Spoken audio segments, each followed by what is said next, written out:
महायुती भक्कम आहे असं सांगितलं जातं, मात्र पश्चिम महाराष्ट्रामधूनच राज्याच्या विधानसभेच्या पार्श्वभूमीवर काही धक्के व्हायला सुरुवात झाली. आजच एक मोठा धक्का शरद पवार समर्जित घाटगेंच्या रूपामध्ये देत आहेत. हे भाजपमधून हे गळती याकडे तुम्ही कसं पाहताय या जनसंवाद यात्रेच्या पार्श्वभूमीवर? बघा, महायुती भक्कम आहे. महायुतीचे सर्व नेते एकत्र म्हणून काम करतायत आणि येणाऱ्या विधानसभेमध्ये महायुतीच्या माध्यमाने गेल्या 2-2.5 वर्षामध्ये माननीय मुख्यमंत्री असतील, उपमुख्यमंत्री महोदय असतील, ज्या प्रकारे काम करतायत, 2.5 वर्ष अगोदरचं उदाहरण आपल्या समोर आहे.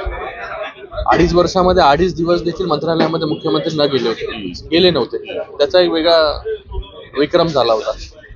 आणि गेल्या 2 वर्षांमध्ये माननीय मुख्यमंत्री महोदयांच्या नेतृत्वाखाली ज्या प्रकारे डेव्हलपमेंटची कामं असतील, कल्याणकारी योजना असतील, त्या सगळ्या गोष्टी मोठ्या प्रमाणामध्ये सुरू आहेत. आता इलेक्शन आल्यानंतर काही लोक इकडे तिकडे जाणारच, स्वाभाविक आहे त्या, पण त्याच्यामुळे महायुतीवरती कुठला परिणाम होईल का? बिलकुल नाही. महायुती भक्कम आहे. महायुती चांगल्या प्रकारे काम करते.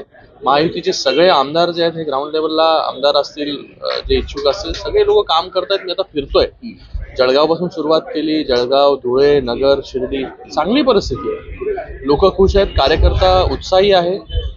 ज्या डेव्हलपमेंटची कामं झालेली आहेत आमदारांच्या विधानसभेमध्ये असेल किंवा कल्याणकारी योजना असतील, त्या तळागाळातील लोकांपर्यंत पोहोचल्या.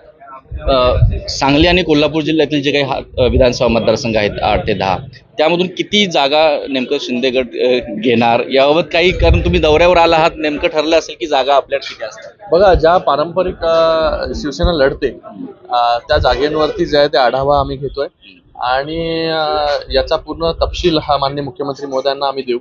आणि मला वाटतं वरिष्ठ नेते माननीय मुख्यमंत्री असतील, दोन्ही उपमुख्यमंत्री महोदय असतील, हे बसतील आणि ठरवतील की कोण किती जागा ज्या आहेत या लढवेल, कुठे कुठे लढवेल. आणि बघा, विनेबिलिटी क्रायटेरिया जो जिंकून येईल ज्या जागेवरती, तिथे तिथे मला वाटतं की हे सगळे नेते त्यांचं एकमत होईल.